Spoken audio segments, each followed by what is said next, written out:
అరే అసలు విచిత్రంగా ఉంది. గుంతలు కూడా పూడ్చలేని ముఖ్యమంత్రి ఈ రోజున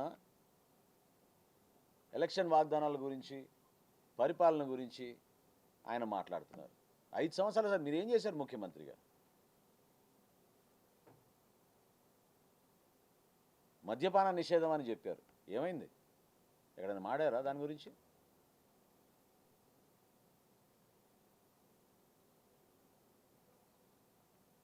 అమ్మఒడి మీరు ఎప్పుడు మొదలుపెట్టారు?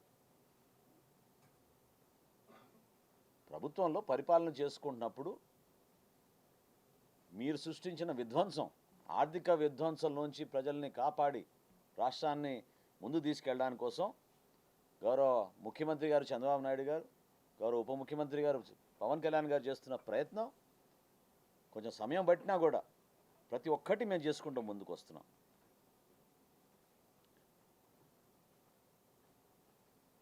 అంతేగాని ప్రజలు మీకన్నా మేము ఎక్కువ బటన్లు నొక్కేస్తామని ఓట్లేయలేదు. జగన్మోహన్ రెడ్డి గారికి నేను ఈ సందర్భంగా సవినయంగా తెలుపుకుంటున్నాను. అభివృద్ధి చేస్తారని కూటమి ప్రభుత్వం కేంద్రంలో భారతీయ జనతా పార్టీ మోడీ గారి నాయకత్వంలో, ఇక్కడ చంద్రబాబు నాయుడు గారి నాయకత్వంలో, పవన్ కళ్యాణ్ గారి నాయకత్వంలో ప్రజలకి మంచి జరుగుతుందని నమ్మి ప్రో డెవలప్మెంట్, ప్రో వెల్ఫేర్ అనే ఆలోచనతోటి ముందుకొచ్చాం. దీపం పథకం గురించి ఈరోజు జగన్మోహన్ రెడ్డి గారు మాట్లాడారు. అంటే ఫ్రీ గ్యాస్ జగన్మోహన్ రెడ్డి గారు రాలేదని అందరికీ రాలేదని అనుకుంటే ఎట్లా?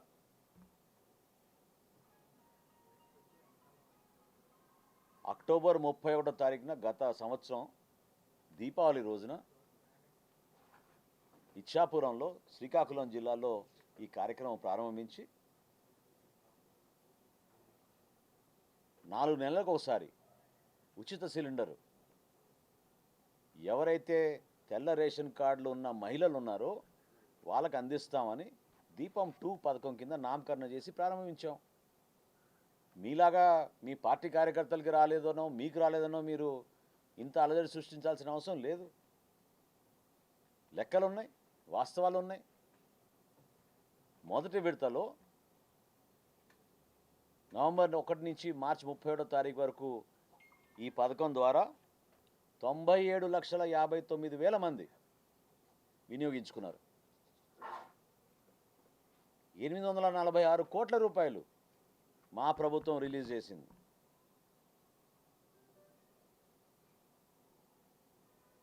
రెండో విడత ఏప్రిల్ నుంచి ఈ రోజు వరకు 91,10,000 మందికి ఉచిత గ్యాస్ పథకం, దీపం పథకం కింద అందించడం జరిగింది.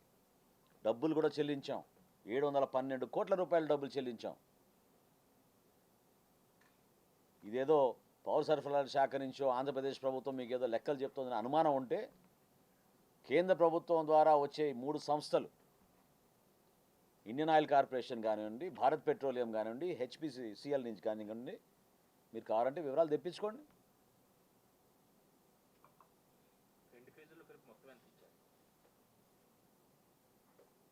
ఇటువంటి ఆలోచనతో కలిగిన వ్యక్తి ప్రజల పక్షాన, రైతుల పక్షాన నిలబడుతున్నాం, ప్రశ్నిస్తున్నాం అని చెప్తున్నారు. అసలు ఏమాత్రమైనా మీకు ఒక బాధ్యత ఉండుంటే 1,674 కోట్ల రూపాయలు ధాన్యం కొనుగోలు చేసిన బకాయిలు ఎగ్గొట్టి ఎందుకు వెళ్ళిపోయారు మీరు? నేను ఛాలెంజ్ చేస్తున్నా పబ్లిక్ డిబేట్ కోసం. రైతుల కోసం మా కూటమి ప్రభుత్వం అందించిన సహాయం, నిలబడిన తీరు, మేము చూపించిన నాయకత్వం ఏ రోజైనా మీలో ఉండిందా? ఆ చిత్తశుద్ధి మీలో ఉండిందా?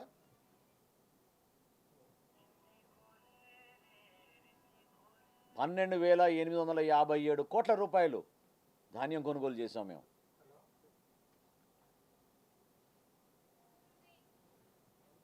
అందులో దాదాపు 12,000 కోట్ల రూపాయలు 24 గంటల్లోనే చెల్లించాం. ఒక 1000 కోట్ల వరకు జాప్యం జరిగింది. ఎందుకంటే కోట అయిపోయిన తర్వాత అకాల వర్షాల వలన రైతులు ఇబ్బంది పడుతున్నారని గౌరవ ముఖ్యమంత్రి గారి సూచనలతోటి ఆ రోజు ధాన్యం కొనుగోలు మరొక్కసారి చేయాల్సి వచ్చిన సందర్భంలో 40 రోజులకి మాత్రం జాప్యమైంది. అంతేగాని మీలాగా రైతుల్ని మోసం చేసి ఇబ్బంది పెట్టి నరకం చూపించారు రైతులకి.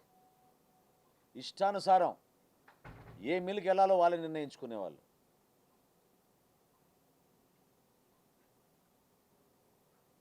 పంట విరామం జరిగింది మీ సమయంలో, ఎలా మర్చిపోతారు మీరు? క్రాప్ హాలిడే, గోదావరి జిల్లాలో క్రాప్ హాలిడే అసలు ఎప్పుడైనా విన్నావా? మీరా రైతుల గురించి మాట్లాడేది? దయచేసి ఈ అబద్ధాల ప్రచారం మానుకుని అసలు విషయం మీరు కానీ మీ పక్కన ఉన్న వారికి కానీ అవగాహన లేకపోతే, ఎవరైతే మీకు ఈ వివరాలు అందిస్తున్నారో వాళ్ళకి ఆ జ్ఞానం లేకపోతే గూగుల్ ద్వారానో ఆర్టిఫిషియల్ ఇంటెలిజెన్స్ ద్వారానో ఆ సమాచారం తెప్పించుకోమనండి. ఎందుకు మిమ్మల్ని మిస్లీడ్ చేస్తున్నారు?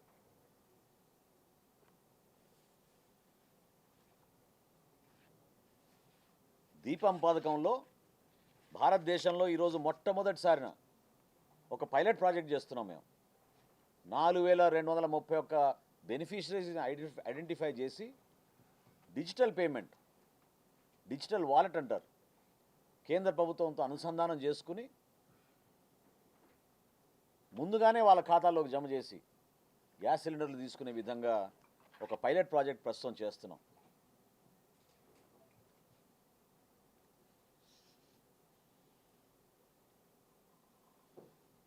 ఒక పబ్లిక్ డిబేట్కి మీరు రండి, అంతేగాని నెలకి 2 ప్రెస్ కాన్ఫరెన్సులు, రాష్ట్రంలో ఒక పర్యటన చేసి అలజడి సృష్టించి అరాచకం చూసాం. మన చిత్తూరులో ఏ విధంగా వీళ్ళు ఎంత విచిత్రంగా ప్రవర్తించారో.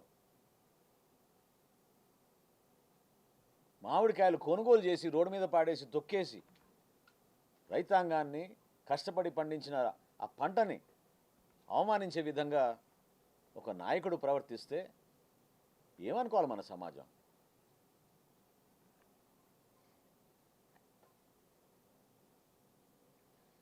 మీ ప్రచారంతో మీరు కోరుకునేది ఏంటంటే సమాజంలో చీలిక రావాలి.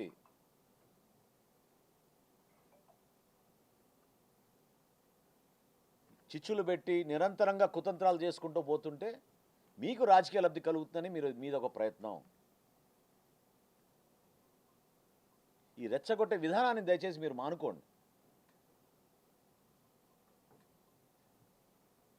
ప్రజలు ఎదుర్కొంటున్న సమస్యలపైన, ప్రత్యేకంగా రైతులు ఎదుర్కొంటున్న సమస్యలపైన ఖచ్చితంగా మేము స్పందిస్తాం. ఎందుకంటే మీకన్నా దాదాపు 2,80,000 మంది ఎక్కువ మంది రైతులకి మేము న్యాయం చేయగలిగాం ధాన్యం కొనుగోలులో. మీరు కేవలం బడా రైతులకి, కొంతమంది వ్యాపారులకే మీరు ఉపయోగపడ్డారు. ధాన్యం కొనుగోలు విషయంలో